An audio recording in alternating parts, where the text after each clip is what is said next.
demolition of 4 agricultural buildings and their replacement with a self-built paragraph 84E dwelling with an attached swimming pond, enhancements to the existing store, erection of a wind turbine, landscaping and an orchard. So here is the location plan showing the site for you just on the right-hand side, outlined in red, and then the existing Stapleford Grange dwelling, which is outlined in blue. It's just to the south-west of the application site. And here is an aerial photography showing the site laid out. So this is Stapleford Grange, obviously to the north of Braes Lane. Here is the application site, which is bounded, this triangular site to the north of Braes Lane. Importantly, from the aerial photography, you can see that there's some vegetation to the boundaries of the site. When you see the photos, it's not dense vegetation to the boundaries of the site. And also, it is a large grassed open site, so it's not agricultural land, it's grassed. And it is all open with those farm structures there to the boundary of the site. So here is the location of the site outlined in red on the plan for you. And here you can also see in pink Rocklands, All Saints and St Peters, which are their settlement boundaries there are shown for you in pink on the plan just to the east of the application site. And that is about a mile, Rocklands is about a mile just to the east of the application site. So in terms of policy, Rocklands are villages without boundaries, so we would use policy HAL 5 of the local plan for new development outside villages without boundaries. With regards to policy HAL 5, development needs to be infill or rounding off to be acceptable in this location, and it shouldn't comprise of rounding off small farmsteads. So as you can see, the Gland forms part of Stapleford Grange. There is no residential development. There's limited residential development to the south. There's no residential development to the north and the east. So it can't be rounding off. And like I say, it is a small farmstead, which is contrary to policy HAL 5 of the local plan. So in principle, a new dwelling in this location would not be acceptable in accordance with our adopted policy HAL 5 of the local plan. The applicants, as set out, have submitted it under paragraph 84 of the NPPF, which allows for isolated dwellings in the open countryside. I'll just go through the slides. So this plan shows the demolition plan, so those 4 agricultural buildings highlighted within the description of development, outlined in yellow for you on the screen, that are to be demolished. To the north of the site, you can see the footprint of the proposed new dwelling and store.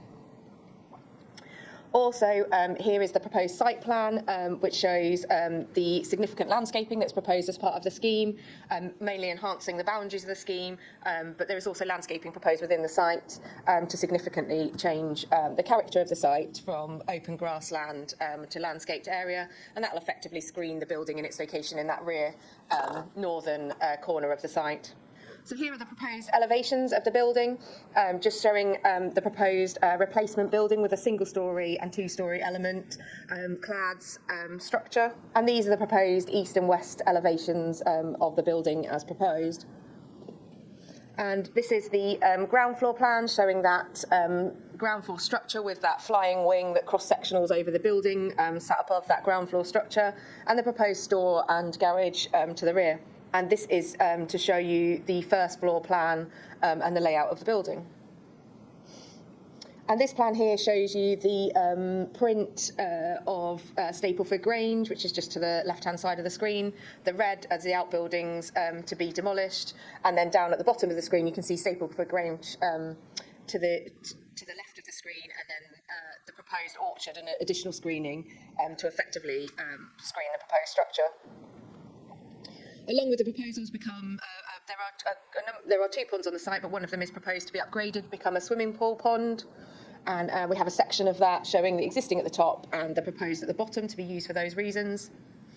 And the applicant is also proposing to include a wind turbine for the application site. However, it's to be relocated from Stapleford Grange onto this site to serve the proposed dwelling. And this is just a block plan showing the small-scale, small ancillary building, flat roof garage and store to the rear of the building. The applicants have provided some imaging of what the building within the landscaping context could look like, and how they propose to enhance those ponds within the site and to utilise those in the landscape. So this is the view from the dwelling to the frontage of the dwelling, and then further along from the pond. And then here is an aerial view of the property with a really good view of Stapleford Grange on the bottom, which you can see is a standard 3-dormer window farmhouse, more traditional type construction. There's a pond there to the south where the imaging is taken from in the CIG imaging, and a further pond to the north. And this is a really helpful image to show you the frontage of the site, which other than a group of small trees has relatively low-lying hedgerow onto a grass site to the rear. And like I said previously, there is a proposed enhanced landscaping plan, which shows significant enhancement in terms of landscaping in this location, and that would form part of the application if approved. And then the applicants have submitted a further image to show what the site could look like with that enhanced landscaping all across the frontage of the site. And again, that's that aerial image.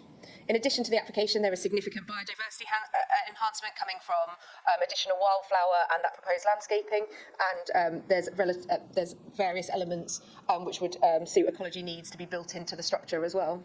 So we'll just have some photographs of the site for you. So in the distance there, you can see the standard linear agricultural building, single storey, which is demolished to make way for the proposal. Some photos of the existing landscaping on site, which largely show modest landscaping in a large grassed area.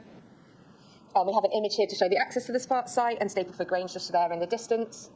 And then this is the neighbouring property that fronts the site on the opposite side of Braes Lane. And this is a good image to show the width of Braes Lane and the hedgerow there in the distance on the left-hand side, which abuts the application site. And again, we have another image here of Braes Lane just to show that vegetation on the site, its height into relation to a moving vehicle. And panning back round, back to the neighbouring property opposite and the existing farmhouse that sits on the site.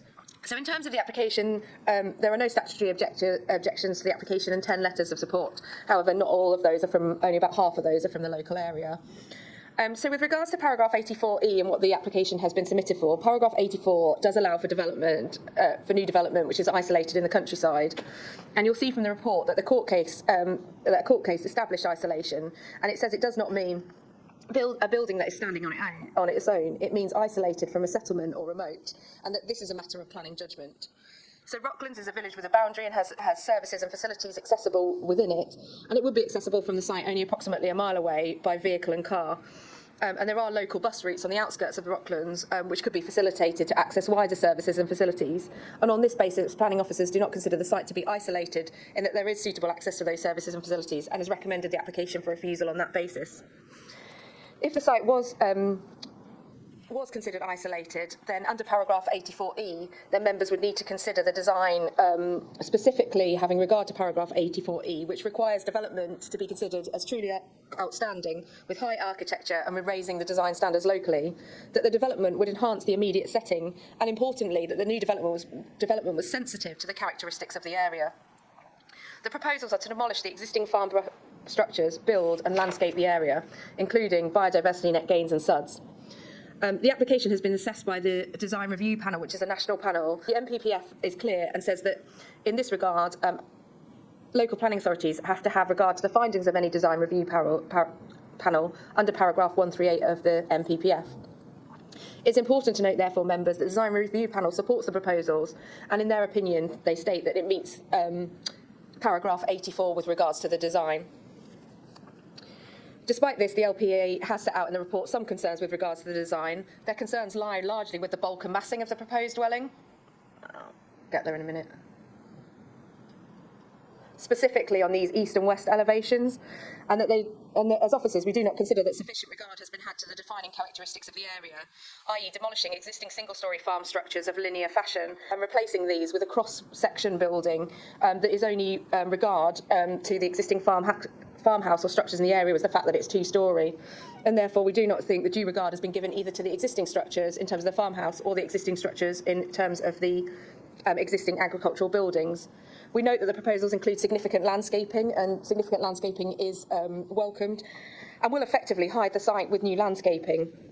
However, as set out in paragraph 84, regard has to be had to the existing defining characteristics of the area, and we believe that the defining characteristics of this area are farm buildings and grassed open land, and therefore significant regard hasn't been given to the design characteristics of the area in co-formation the proposals of the site. Having said all that, we have had regard to paragraph 138 of the local plan, and that we have had regard to the Design Review Panel and the guidance therein, and therefore no recommendation for refusal is proposed on the grounds that I've just set out in terms of the design and massing of the report.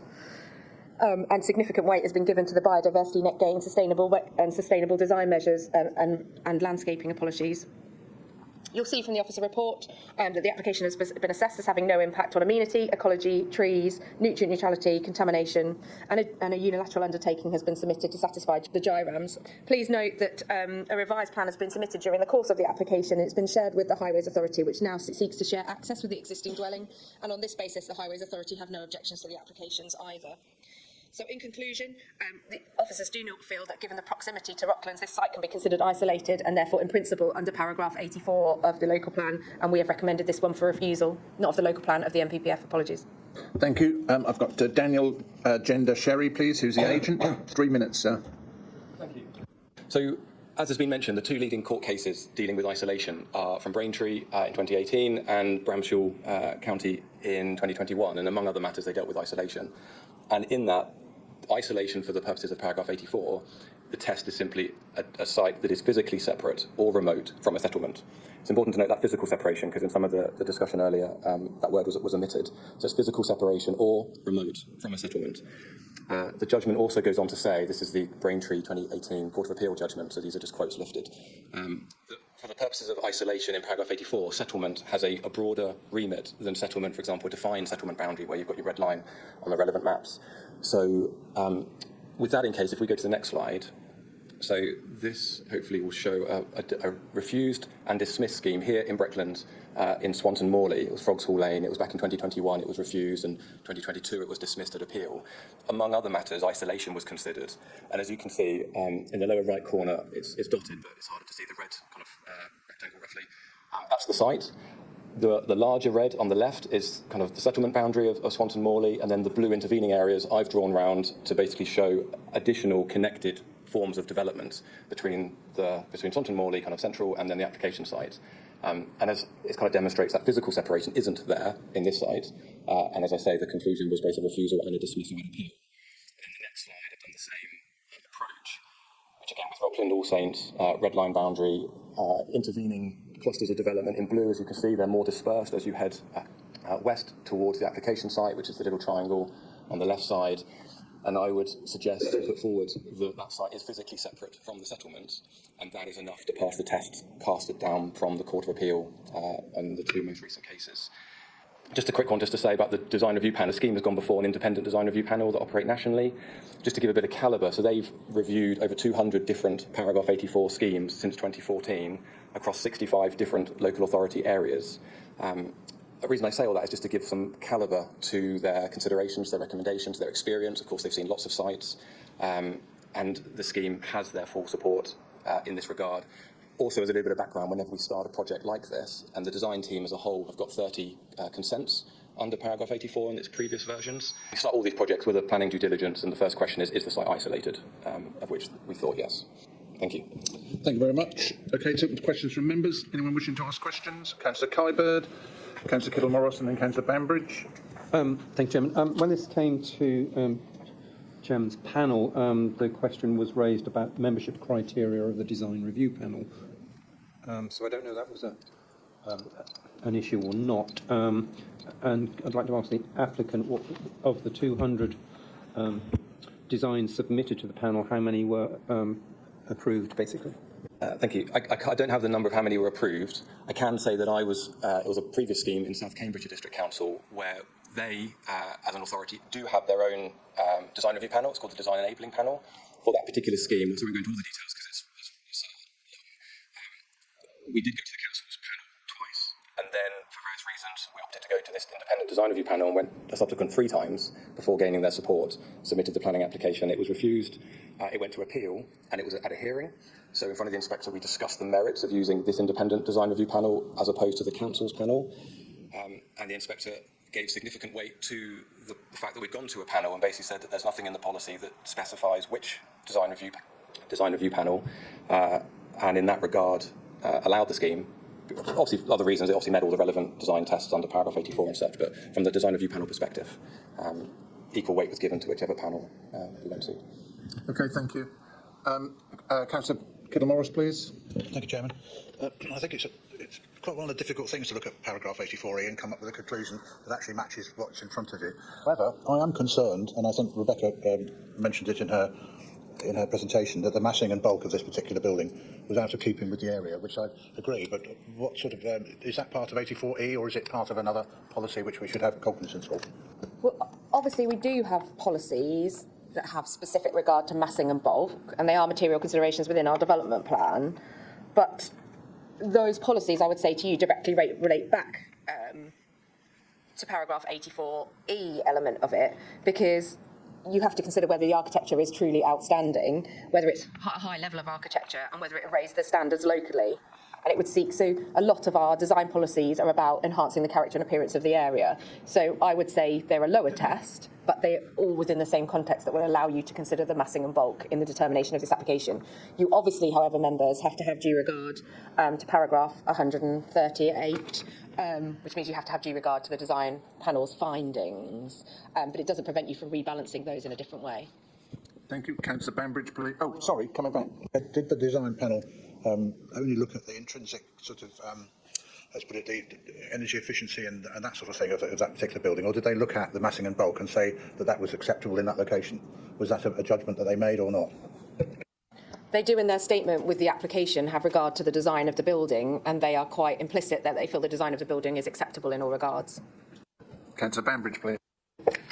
Thank you. Well, normally I tender towards traditional.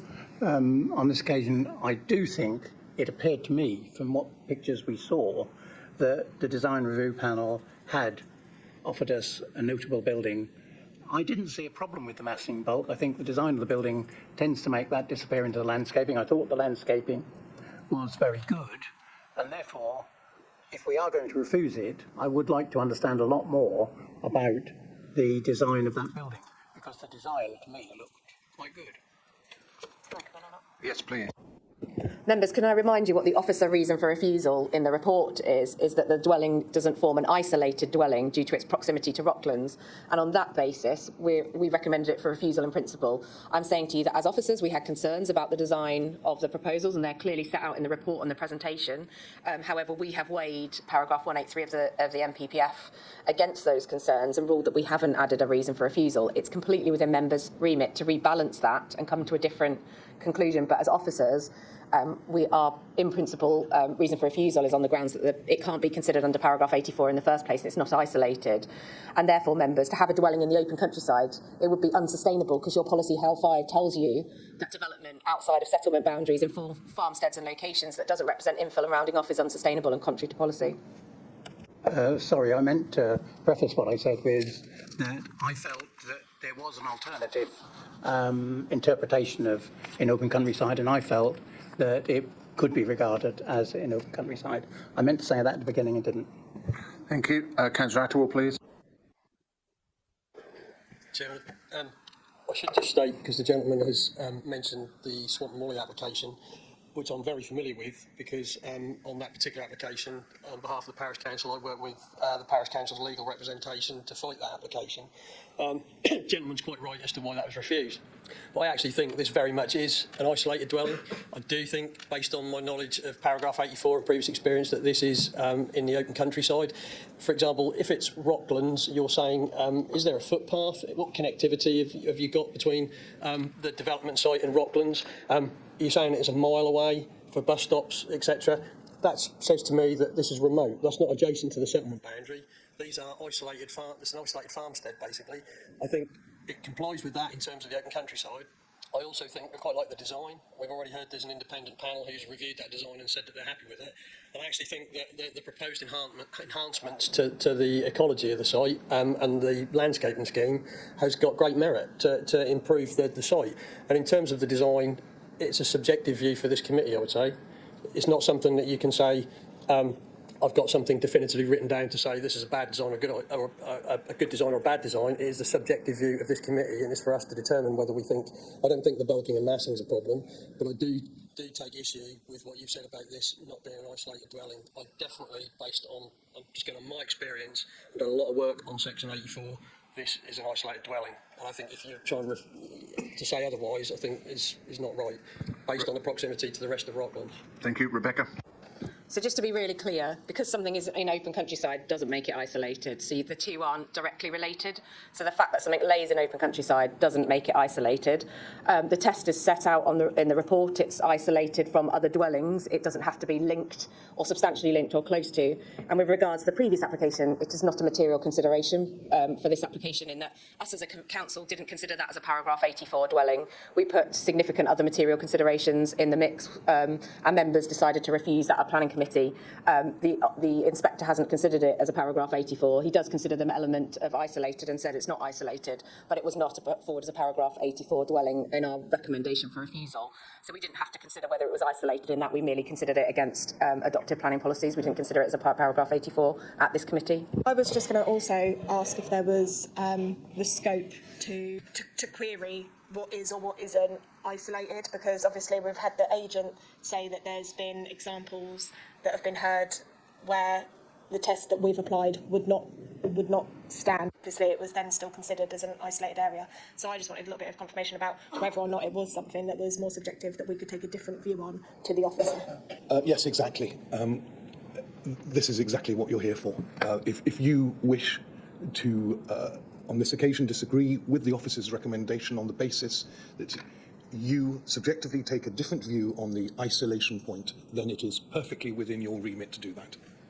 Using the same court cases, obviously within the structure of the court's decision, it is a planning judgment that you are here to determine. Rebecca. Can I just say we're using the same examples, so they haven't come up with new examples. The court cases that the applicant has quoted are the same court cases that are set out in your report with the same wording, and the Swanton Morley one, we ruled that wasn't isolated, and the inspector agreed with us, and the applicant is saying that it's not isolated. So we're all saying the same thing. We're not coming up with new examples here. Is the land that this is situated on currently within the curtilage of the adjacent property, Stapleford Grange? In terms of a planning unit, it wouldn't be curtilage because it can't be garden because they're agricultural buildings, but it's within the curtilage of that building. So it's not garden land because they're agricultural buildings, just to be clear. What I don't want you to rule is that's garden land, because it can't be because of the presence of the agricultural buildings. So it hasn't had a material change of use to garden is what I'm getting at. I will say this. The Swanton Morley application was for an application on a Section 84 dwelling, and originally planning officers recommended that for approval. It was subsequently overturned by this committee and refused. It was the committee who determined that they didn't think it met the test of Section 84, and therefore it was refused, and there were other planning considerations given in terms of the location, etc., what this gentleman has said. So I just want to clarify that. It is for the committee, this committee, to take a subjective view on this matter. Yeah, if the committee didn't take that view and agreed that perhaps it was not an isolated site, could they still give greater merit to some of the benefits with the ecology and the landscaping? Would that be able to outweigh whether or not it was an isolated site? You can only consider it under policy HAL 5, which it doesn't meet because it's not infill or rounding off. For a principle of, in order to establish a principle of a dwelling in the open countryside, it's policy HAL 5, full stop, which it doesn't meet because it's not rounding off or infill. And I think, and you can't extend a farmstead in that way. If you then move on to paragraph 84, then paragraph 84 requires a dwelling to be isolated. So it has to be isolated for you to consider it under that paragraph.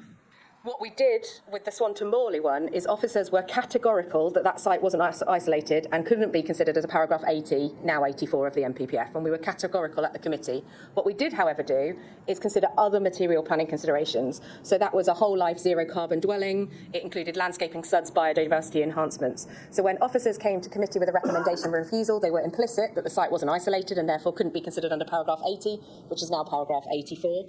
But when we recommended it for refusal, we did put into the balance other material considerations. And members, it is always within your remit. If you take you must take the policy as the starting point. You must do that, but you can always take into account other material considerations. That was a really long-winded way of getting to that, but it is important that you know the policies, which are your starting point.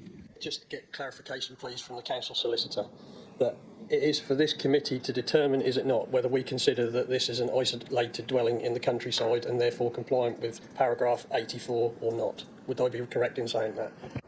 Taking account of all the guidance you have in the court cases, it is exactly that, yes. Yeah, I appreciate that Councillor Taylor's was a different question, but I'm responding to the question that was asked. In terms of Councillor Taylor's question, which is quite clear, if you take it out of 84, and for the purposes of your question, you say that this is not isolated, what your question was, could we grant it permission anyhow? The answer to that is your officers would advise that it's contrary to policy, but as always, if you deem that there are material considerations that outweigh policy, then the answer to your question is yes. So we have 2 yeses. I'm going to ask the officer, I notice on the report the site lies in the Wayland Plateau, the LCA. Does this have any bearing on this plan and for that reason? Because I notice there's an awful lot of what you can and can't do anywhere in that area. In terms of the officer report, it sets out quite clearly that in terms of paragraph 84E, that any new design should sit with the defining characteristics of the area. So in that regard, the Wayland Plateau is relevant because it sets out quite clearly what are the defining characteristics of this area. And in that regard, the Wayland Plateau is made up of large open spaces with small copses of trees, and that is what the applicants attempted to mimic within their landscaping proposals. So in answer to your question, yes, I do think it is relevant to the proposals, but only where you don't look at the defining characteristics of the site, but you look at it in the wider characteristics of the area. Okay. Sorry? Do you feel it's salient? Yes.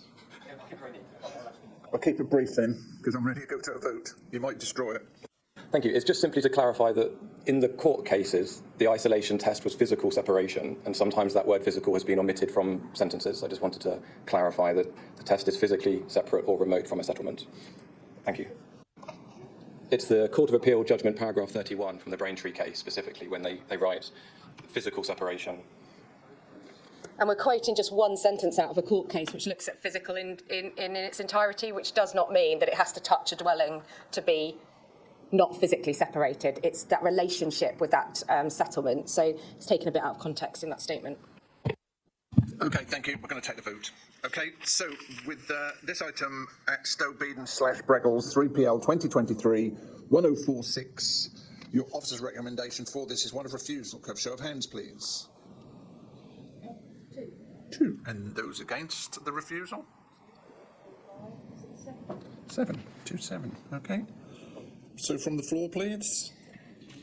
Councillor Atwell. Can I propose that this committee considers that this application satisfies the requirements of paragraph 84E of the NPPF, and therefore approval is recommended. The reason for refusal wasn't about so paragraph 80 is whether it's isolated or not. So I'm assuming what we're saying as members is that members disagree that the site is isolated, and therefore the application can be considered under paragraph 80E. I recommend. Because there's no reason for refusal on design. Did I have a seconder for that, please? Councillor Wilkinson.